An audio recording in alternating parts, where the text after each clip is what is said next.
Right guys, for today's video, try natin tong nagtitrend sa TikTok, although late na tayo, but yeah, let's gonna try this because I'm very curious about the taste of this. So ito yung ating bell pepper. I cleaned up already, tinanggal ko na yung kanyang seeds, and we're gonna using this original cream cheese. So let's see. Oh my gosh, I cannot open. Oh, alright, there you go.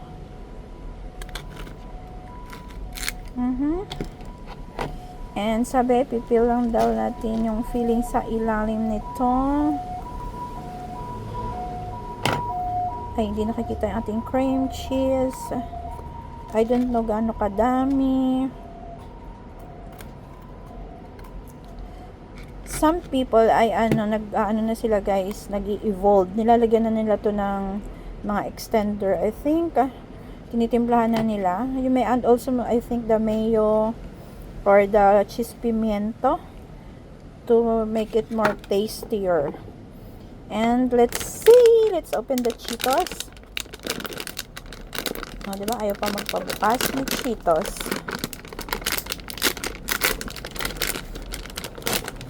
Tara, seaweed ito guys, seaweeds. So parang ang konti nang nilagay ko, diba? I think I need to add more cheese. Cream cheese, I mean. Mukhang tinipid. Hindi kasi baka hindi ko siya like.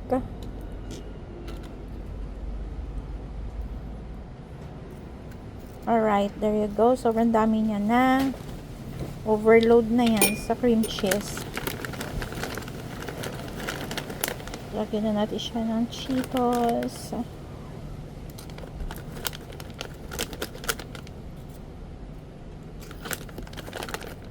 Hindi ako pa ng bell pepper, but sige, try lang natin.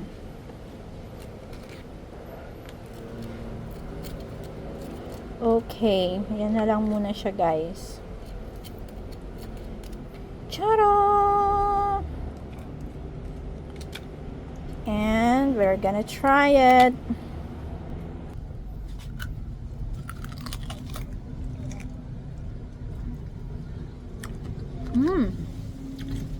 Lahan-lasan cheese.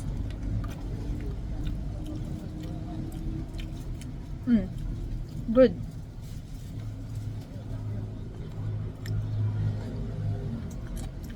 Yum. Alam mo guys, hindi ko malasahan yung bell pepper.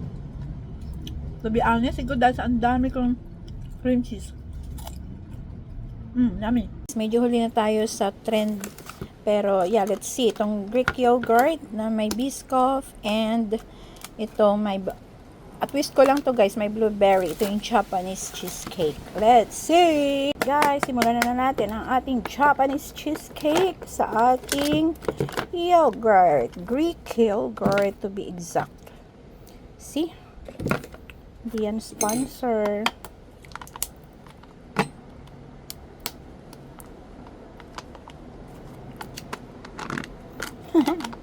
Ayaw pa magpa-open.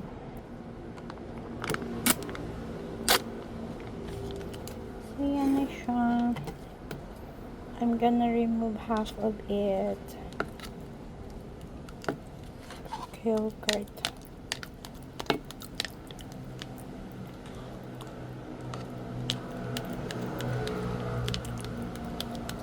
Oh, I think yeah. Actually, masarap daw to guys kapag meron siya yung sa bottom na crust. But since wala tayo, it's okay. Hindi na ako magdurog ng ganito.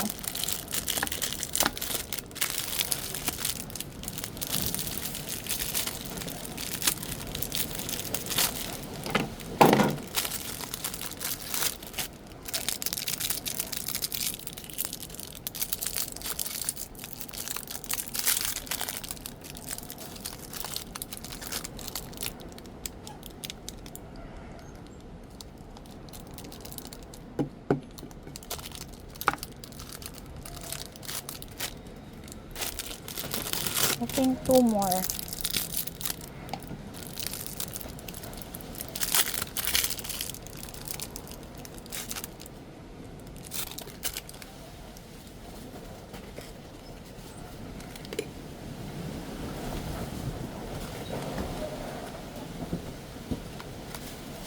Hindi siya na-cover.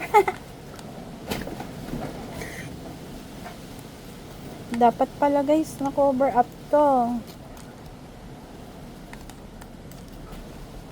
Anyways. Gone wrong? Japanese cheesecake gone wrong ba ito? Anyway, okay lang yan.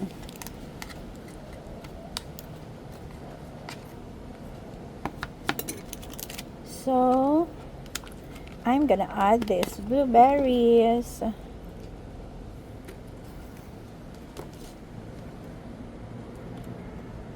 On the top.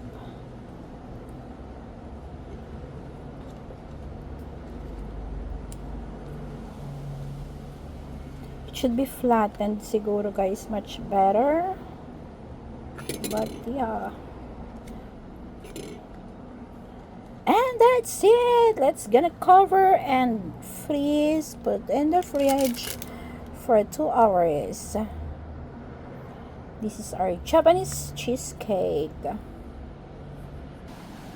So ayan na siya guys. Si asawa na ang mag taste kasi i-fridge pa natin and I'm going back to the office later.